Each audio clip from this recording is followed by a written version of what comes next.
very good morning to all. Today we are going to discuss financial and operating leverages of financial management. First of all, जो है capital structure जो है वो क्या define करता है हमें। जो टर्म कैपिटल स्ट्रक्चर है ये हम यूज़ करते हैं ताकि हम रिप्रेजेंट कर सकें कि कितना एक प्रोपोर्शनेट रिलेशनशिप जो है वो डेट या इक्विटी में हमें देखने को मिलता है। और ये जो है इसका अलग अलग मीनिंग होता है फाइनेंसिंग का, जो कि रिप्रेजेंट करता है कि फाइनेंशियल स्ट्रक्चर जो है वो किसी भी एंटरप्राइज का क्या है। और ये जो है लेफ्ट हैंड साइड होता है हमारे बैलेंस शीट की, जो कि रिप्रेजेंट करता है कि फाइनेंशियल स्ट्रक्चर जो है वो हमारी कंपनी का क्या है। इसमें शॉर्ट टर्म बोरोइंग्स जो होती हैं वो आती हैं और ये एक्सक्लूड किया जाता है लिस्ट ऑफ मेथड्स में, जैसे कि फाइनेंसिंग है या फर्म की कैपिटल एक्सपेंडिचर है। ठीक है, अब बोलते हैं समटाइम जो है हमें क्वेश्चंस अराइज होते हैं जब हम फाइनेंशियल डिसीजन लेते हैं कि हमें कितना इन्वेस्ट करना चाहिए। ठीक है, कौन से वेज होते हैं जिसमें हमें कौन कौन से वेज हैं जिसमें इन्वेस्टमेंट प्रोजेक्ट जो है वो फाइनेंस्ड मैटर है, कितना जो है फाइनेंसिंग इफ़ेक्ट करेगी शेयर होल्डर्स की रिटर्न, रिस्क या वैल्यूज़ को, और क्या एग्जिस्टिंग या ऑप्टिमम फाइनेंसिंग मिक्स जो है वो मैक्सिमम वैल्यू जो है वो शेयर होल्डर को देगी। ऑप्टिमम फाइनेंसिंग जो है ये मिक्स जो है ये क्या प्रैक्टिस जो है कंपनी के लिए करेगी, और कौन से फैक्टर्स जो हैं वो प्रैक्टिस में होगी और कंपनी जो है कंसीडर करेगी डिज़ाइनिंग में उसकी फाइनेंसिंग पॉलिसी को। अब मीनिंग जो है वो फाइनेंशियल लीवरेज का क्या है। फर्स्ट ऑफ ऑल, जब हम यूज़ करते हैं फिक्स्ड चार्जेस या fixed means amount of sources of fund, जैसे कि डेट है, प्रेफरेंस है, कैपिटल है, या फिर ऑनर्स जो हैं इक्विटी के या कैपिटल स्ट्रक्चर के, उसे हम डिस्क्राइब करते हैं as a financial leverage, gearing या ट्रेडिंग ऑन इक्विटी। ठीक है, तो ये जो है फाइनेंशियल लीवरेज ये एम्प्लॉय की जाती है कंपनी के द्वारा ताकि वो जो है लर्न करे ज़्यादा से ज़्यादा रिटर्न फिक्स चार्जेस के ऊपर, फंड्स के ऊपर या फिर उनकी कॉस्ट के ऊपर। अब बोलते ये जो है सरप्लस या जो है डेफिसिट, ठीक है, सरप्लस है तो ये डिफ्लीट करेगा, और अगर जो ये इंक्रीज़ है तो फिर ये डिक्रीज़ करेगा। अगर ये सरप्लस जो है वो इंक्रीज़ करेगा तो रिटर्न जो है ऑनर का वो क्या होगा, डिक्रीज़ होगा। और रेट ऑफ रिटर्न जो है हमारे ऑनर्स के इक्विटी के ये हम लेवर करेंगे, और इसमें ऊपर या नीचे जो भी रेट होगा वो टोटल एसेट्स का होगा। अब इसमें जो है एक चीज़ होती है कि जो सरप्लस है वो इंक्रीज़ करता है रिटर्न्स को, रिटर्न किसके, ऑनर की इक्विटी के। ये चीज़ हमेशा याद ध्यान में रखना। अब मयर्स जो हैं वो फाइनेंशियल लीवरेज में क्या आते हैं, debt ratio, debt equity ratio और इंटरेस्ट कवरेज। जो फर्स्ट टू मेजर हैं फाइनेंशियल लीवरेज के वो हम एक्सप्रेस करेंगे किस टर्म में, बुक वैल्यू में या फिर मार्केट वैल्यू में। और ये जो टू मेजर्स हैं इसे हम मेजर ऑफ कैपिटल गियरिंग भी कहते हैं। और थर्ड मेजर जो है वो फाइनेंशियल लीवरेज का ये जो है कवरेज रेशो है, और इसमें रेसिप्रोकल जो है वो इंटरेस्ट कवरेज के होते हैं, और इसमें हम मेजर करते हैं किसको, जो कि हमारा फर्म या इनकम गियरिंग होता है। फाइनेंशियल लीवरेज जो है वो 10 इंडियन कंपनीज़ के दिखाए गए हैं, जैसे इंडियन ऑयल का डेट है 0.556, वोल्टास का है 0.430, डेट इक्विटी है 1.25:1 रेशो, और 0.72:1 रेशो वोल्टास का है। ठीक है, तो आपको इंटरेस्ट या इनकम गियरिंग में डिफरेंस जो है वो पता चल जाएगा।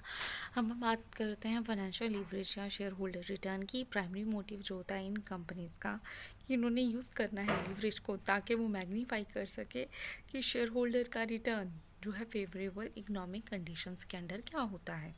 अब रोल जो है फाइनेंशियल लीवरेज का ये मैग्नीफाई करता है किसको, रिटर्न्स को, जो कि हमारे शेयर होल्डर की होती हैं। और ये जो है बेस्ड होता है किस एजम्पशन पे, ये जो है फिक्स चार्जेस जो हैं वो हमारे फंड्स के क्या हैं, या ये जो है लोन्स वो फाइनेंशियल इंस्टीट्यूशन के क्या है, या फिर बैंक्स या फिर डिबेंचर्स क्या है। ठीक है, और ये जो है हम ऑब्टेन करेंगे किस में, कॉस्ट जो कि लोअर होगी बैंक की फर्म से, और इसमें फर्म का रेट ऑफ रिटर्न जो है या नेट एसेट्स जो है वो क्या रहेंगी। इसमें EPS, ROE एंड ROI जो है ये इंपॉर्टेंट फिगर होती हैं जो कि एनालाइज करती हैं इम्पैक्ट ऑफ फाइनेंशियल लीवरेज क्या है। ठीक है, अर्निंग पर शेयर जिसे हम EPS भी कहते हैं, इसमें profit after tax divided by number of share. EPS इस जो है वो पैट, ठीक है, यानी कि profit after tax number of shares, EBIT minus interest 1 minus T divided by N। अब रिटर्न ऑन इक्विटी जिसे हम ROE भी कहते हैं, इसे हम रिटर्न ऑन इक्विटी, ठीक है, इसमें profit after tax value of equity, ROE return on equity, EBIT minus interest divided by S 1 minus T। ठीक है, और ये जो है या तो हम इसको बुक वैल्यू पे कैलकुलेट कर सकते हैं या मार्केट वैल्यू पे, जिस पे भी हम इसे यूज़ कर रहे हैं। इफेक्ट जो है फाइनेंशियल प्लान का या EPS जो है या ROE जो है ये कांस्टेंट EBIT होता है। ठीक है, फर्म जो है वो कंसीडर करती है क्या, 2 अल्टरनेटिव अगर जो वो फाइनेंशियल प्लान्स के साथ कर रही है। ठीक है, एक जो है डेट इक्विटी है, दूसरा है ऑल इक्विटी। या तो ये रेज करेगी सारे फंड्स को किसके द्वारा, इशू करके 50,000 ऑर्डिनरी शेयर्स को 10,000 पे। ठीक है, या तो ये रेज करेगी 2,50,000 को बाय इशू करके 25,000 ऑर्डिनरी शेयर्स एट ₹10। ठीक है, और ये बोरो करेगी ₹2,50,000 15% रेट ऑफ इंटरेस्ट के साथ। ठीक है, तो इसमें देखो हमें फॉर्मूलाज जो हैं वो बता दिए हैं कि हमने क्या क्या करने हैं। फर्स्ट में देखो या तो हमने रेज करना है एंटायर फंड को करके, तो earning before interest and tax, ठीक है, वो ये था। इसमें से हमने लेस कर देना है किसको, इंटरेस्ट को, जो कि कोई भी नहीं है। ठीक है, तो आपके पास जो है profit before tax equals to EBIT minus interest, तो ये आपके पास वैल्यूज़ जो हैं वो अराइज हो जाएंगी। ठीक है, अब इफेक्ट ऑफ लीवरेज और rate of return on equity. ठीक है, फेवरेबल है अगर जो ROI ज़्यादा है इंटरेस्ट से, अनफेवरेबल है अगर रेट ऑफ इंटरेस्ट कम है इससे, और अगर ये इक्वल हैं तो ये न्यूट्रल रहेंगे। ठीक है, अब हम बात करते हैं ऑपरेटिंग लीवरेज। ऑपरेटिंग लीवरेज जो होता है ये इफ़ेक्ट करता है फर्म के ऑपरेटिंग प्रॉफिट्स को। ठीक है, इसमें डिग्री ऑफ ऑपरेटिंग लीवरेज होता है जिसे हम DOL भी कहते हैं। ये परसेंटेज चेंज जो कि एक अर्निंग में आता है बिफोर इंटरेस्ट एंड टैक्स, और ये जो है रिलेटिव होता है कि इसमें हमने गिवन परसेंटेज जो है वो लेके आनी है चेंज इन सेल में। DOL percentage change in EBIT divided by percentage change in sale. ठीक है, DOL इक्वल्स टू चेंज जो कि हमारा आता है EBIT, इसको हमने डिवाइड करना है EBIT divided by sale minus sale. ठीक है, अब हमने कंबाइन करना है फाइनेंशियल या ऑपरेटिंग लीवरेज। ठीक है, ऑपरेटिंग लीवरेज जो है वो इफ़ेक्ट करता है फर्म का ऑपरेटिंग प्रॉफिट, और इसमें जो है फाइनेंशियल लीवरेज जो है वो इफ़ेक्ट करता है प्रॉफिट आफ्टर टैक्स या फिर अर्निंग पर शेयर।